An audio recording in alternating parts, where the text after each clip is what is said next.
The company AtGames is well known for their plug-and-play consoles. The quality of some of their products are not the best, but their Atari Flashback consoles are actually decent. What about some of their other collections though, like the Intellivision Flashback? Let's take a look.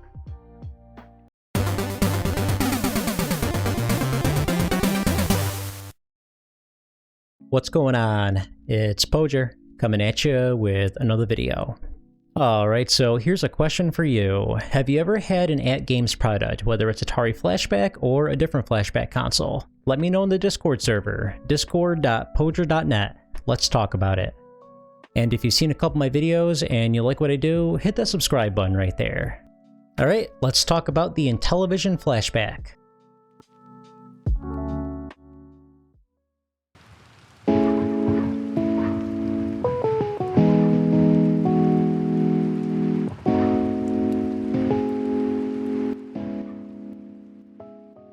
So what is the Intellivision? It was a console that competed against the Atari 2600. The idea of a game console was thought of before the 2600 ever came out. The Intellivision aimed for more realistic gameplay. There were simulator-type games that aimed for accuracy, and the sound effects were more realistic than the Pong sounds of the 2600. Mattel would even make accessories like the IntelliVoice, which added voice synthesis to some games. Intellivision games could support more ROM space, and the graphical capabilities were better than the 2600. Unfortunately, things would not go well forever.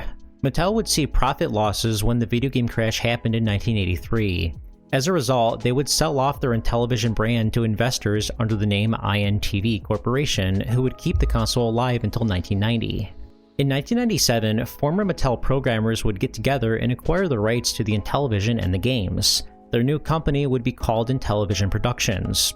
They ran a website that emulated games, and they licensed out the Intellivision property to a few companies. AtGames would be one of those companies. It wouldn't be AtGames' first time. The company partnered with Sega and made a few Genesis clones. These ones are unique because they take cartridges, although they also have games built in. These consoles were generally not well received because of the poor sound quality. They also made several Atari Flashback consoles. These use software emulation and they don't have a cartridge port. I recently looked at the Flashback 12 Pro and it was actually a great collection. Most people know about Atari Flashback, but in the middle of AtGames' success, they released this. Intellivision is getting the same treatment as Atari. The controllers feel high quality and resemble the originals. From what I read online, it's a near exact replica of the original Intellivision controller.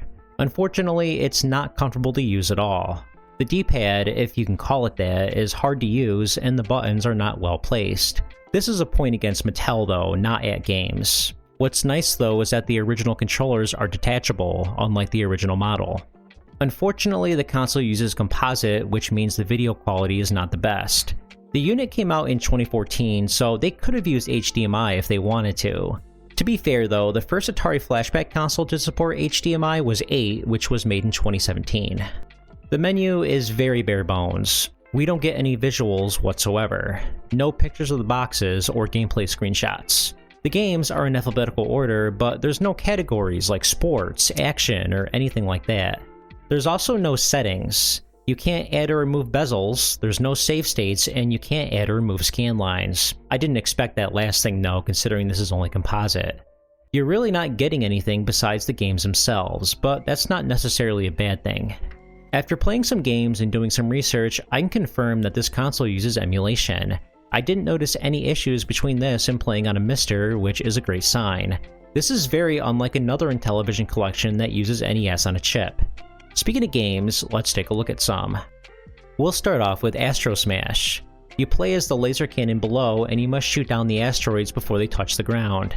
You gain points for every projectile you destroy, but you lose points if any touch the surface. This is an interesting mechanic that you can lose points. The game is a cross between asteroids and Space Invaders. It's alright, but there's a better version on the Atari 2600. This game, called Astro Blast, supports analog controls, which makes the game way more fun. This is the one I recommend. Here's Star Strike. It's a shoot 'em up where you have to protect a planet from being destroyed. You're supposed to shoot as many of these red bases as possible. The enemies will try to ram you into the surface so that you die. If the planet reaches the center of the screen, you lose. The game has separate buttons for shooting straight ahead and shooting a missile below you. This is unlike the Atari version where you have to use the same button for both. The controls are hard to get used to. It's very difficult to time your missile right so that it will land on the base. It's an alright game overall. Let's try Buzz Bombers.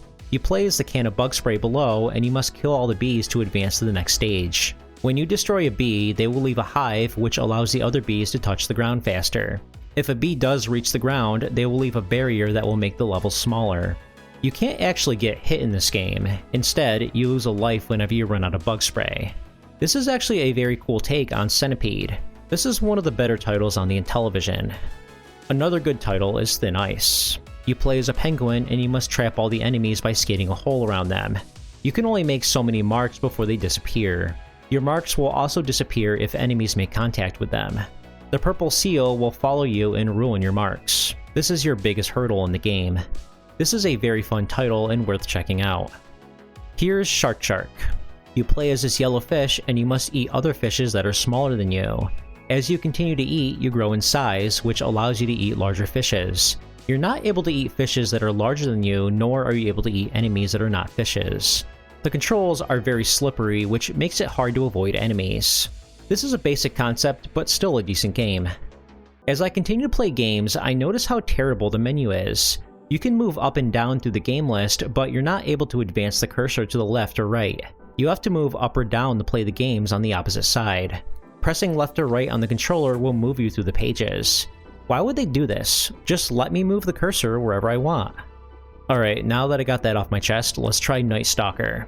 It's a top-down perspective and you must destroy the white robots. You have very limited ammo, and once you run out, you have to collect a gun icon to get more.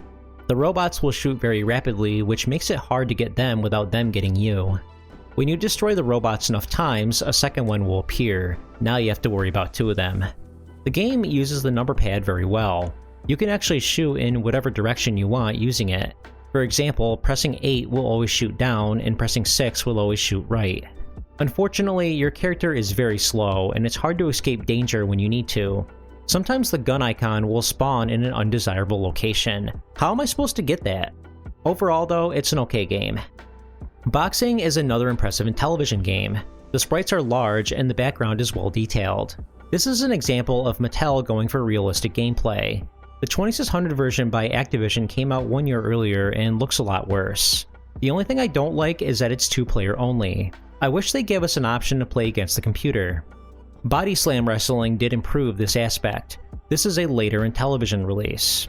It's an advanced wrestling game where you can pull off a bunch of unique moves. You can actually customize the game heavily.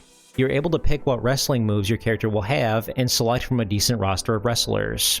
Like I hinted before, you're able to play against a CPU, but you have to use a second controller to pick their options. Why? What if you want to play alone and you don't have a second controller? Here's Vectron. You control the crosshair on the screen and you must color in all the squares to win. You can fire shots from above, which will color in those squares and destroy the enemies. The enemies will try to eat your squares, which is where the challenge comes from. If you do color in every square, you advance to the next level. The game is very confusing. You're controlling both the crosshair and the laser cannon above, which is hard to do at the same time. It's also very difficult to land certain diagonal hits, especially with this weird D-pad. It's a unique concept though, and I don't hate it. Thunder Castle is an interesting one. You control a knight who must defeat the dragon. It's a top-down perspective with certain blocks that can disappear. Sometimes these will trap you and cause you to lose a life. As a knight, you have no way to attack. Instead, you have to touch one of the bats to become invulnerable to the dragon. When you touch the dragon in this state enough times, you advance to the next level. In the second level, rather than defeating a dragon, you must defeat 2 wizards using the invulnerability from the mouse. I like how you have a sword, but you can't actually use it. When playing this game for the first time, I thought the bats were enemies, so I avoided them. It's basically like Batman if the power pellets constantly move. It's an okay game. There's a few titles worth mentioning. In motocross, you're racing on very large stages, and there's multiple of them too. The Atari 2600 wouldn't have been able to handle this multi-directional scrolling or the larger stages. The game Bowling is a good example of the Intellivision's superior hardware. The graphics are well detailed, and you actually see a 3D perspective. The Atari version came out 1 year earlier and looks way worse. Pinball is an impressive looking Intellivision game that has surprisingly good physics. The 2600 version doesn't stand a chance, but to be fair, it did come out 3 years earlier. Space Armada is Mattel's take on Space Invaders. This version is significantly harder because the invaders migrate much quicker, and in the later levels they start throwing bombs. Overall, you do get an excellent library of games. The controllers feel great, they're detachable, the games are emulated, and you get 60 titles here. That's a great value. I had a good time with this collection. My only complaint is the menu. It's hard to navigate through and you don't get any visuals. Considering how old this is though, this is still one of the best ways to play Intellivision games today.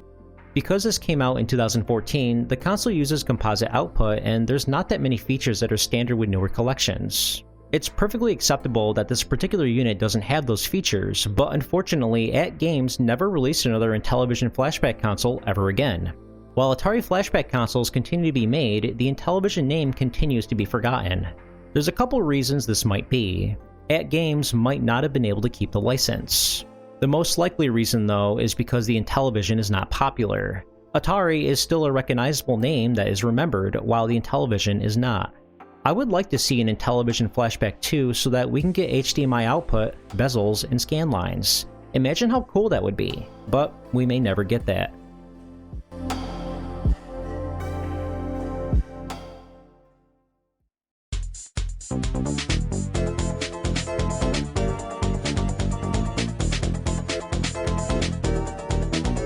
Hey, I just wanted to thank you so much for watching this video. If you made it this far, hit that like button.